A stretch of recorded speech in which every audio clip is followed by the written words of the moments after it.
Hey guys, this is Randy here. As always, please like, comment, subscribe, and also if you'd like to help support our channel, our Cash App is in the description below. Any help would be appreciated. Now, guys, this is tuning your idle circuit, especially the guys that want to tune it and get a good AFR, the best AFR they can get. Now, I'm going to tell you right off the bat, if you're tuning a hot rod motor and leaning it down, you're probably not going to be totally happy with the performance.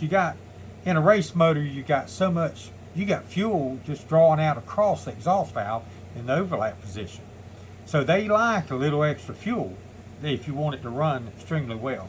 All right, we're going to start off with tuning the idle circuit. We're going to start off with the transfer slots exposure start with. In other words, how much the throttle plate is exposing the transfer slot. Now this, can they see the transfer slot there?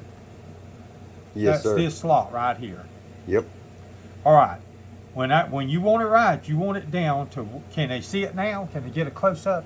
That's what you want it to look like. Most of it's closed.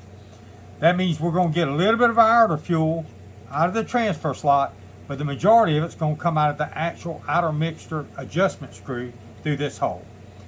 Now, when you start tuning your idle circuit, don't start limiting your idle fuel mixture. Don't do that from the start. Work with your idle air bleed.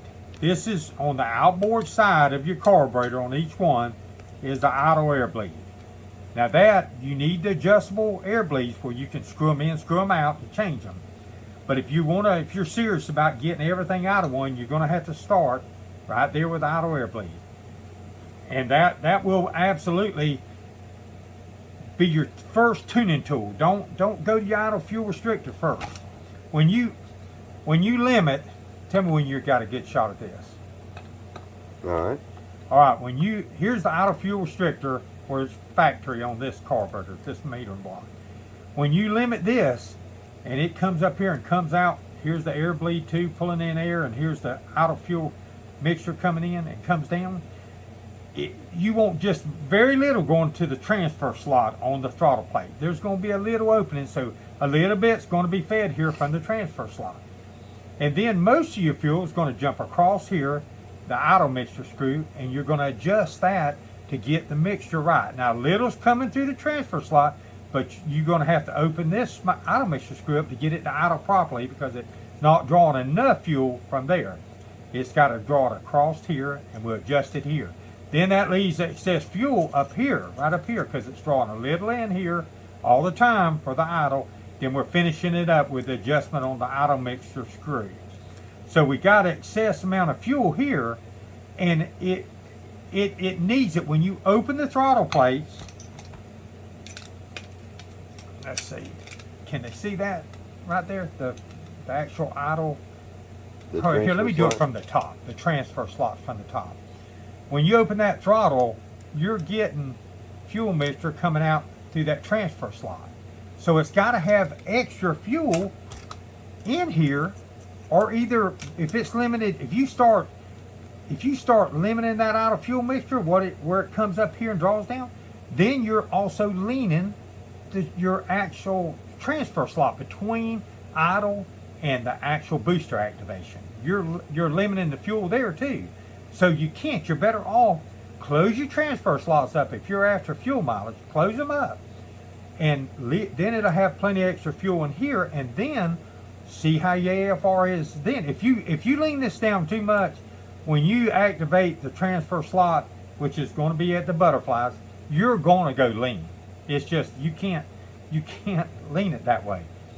Your first thing to tuning it, when you got fuel up here, and let's say you got enough of your idle, and you open your transfer slots and it's kind of rich, you're looking at the AFR ratio. All right, then take your air bleed before you do anything else. Take this air bleed and put a bigger one in it. Go 3 to 5 sizes up. And if you've got a real rich air bleed, go 5 sizes up, and then recheck it again. And as long as you're not getting a stumble all right there at idle, this will slow the this slows the idle circuit down, what it does, and it emulsifies the fuel better. And as long as you got plenty of fuel in this transfer slot, then the air can work more so with it and slow the fuel coming in. It's actually going to draw more air and then draw some fuel, and it's going to emulsify it. And actually it works real good most of the time, getting your idle circuit lean and getting it off of idle lean. But you're going to go so lean. If you go too lean, especially with a high performance motor, you're kind of working yourself to death, because a high performance motor wants the fuel. And you can bring it down. And don't get me wrong, you don't want it down there at 10.0. You want it at 12.5, somewhere in that neighborhood. 12.5 is a good fuel ratio for a high performance motor. But start with your idle air bleed first before you make any move on your idle fuel restrictor. Start there. Make sure everything else is correct. If you don't get the transfer slot correct here, guys, you're just these have got to be almost closed up if you're looking for a real good AFR. They've got to be almost, you see them open there, and then as I'm closing them. That's where you got to start. Start with your idle fuel restrictor. Don't start with your idle fuel restrictor. Start with your idle air bleed up here.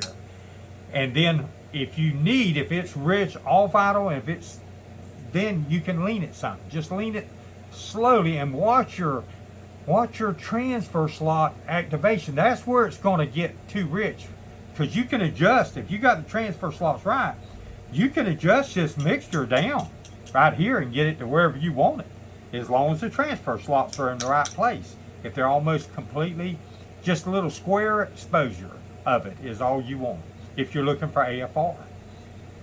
And then work with your idle air bleed, and I think you'll be much happier. And if you do have to come down with your fuel restrictor, just do it very slowly until you're not getting into a lean spot in between your idle mixture and your booster activation. That's where your transfer slots, probably mostly from, generally speaking, 1300 to 2000, 2100. Maybe even a little more so, the transfer slot will really run right on up with the mixture, the actual booster activation. But sometimes you might even want to, if you get too much booster activation, lower your fuel bowl, your float level down some, and that'll tell you how much booster activation you're getting in between your idle and your booster activation. In other words, you can see if it's coming in too early. Like if you have an annular booster, it could come in too early. So lower your float level down, then you know if the booster's coming in too early or not. And there's a lot of things that affect this, guys, a whole bunch. You know as well as I do, boosters have a lot to do with it. An annular booster is going to come in earlier, and a step down booster will come in a little earlier than a straight leg. Guys, that's all I got for you today. If you have any questions, I'll do my best to answer them for you. This is stuff I do to my racing motors, guys. I ain't telling y'all to do it. I'm just trying to explain what I've done over the years. You have a great day, and I'll talk to you later.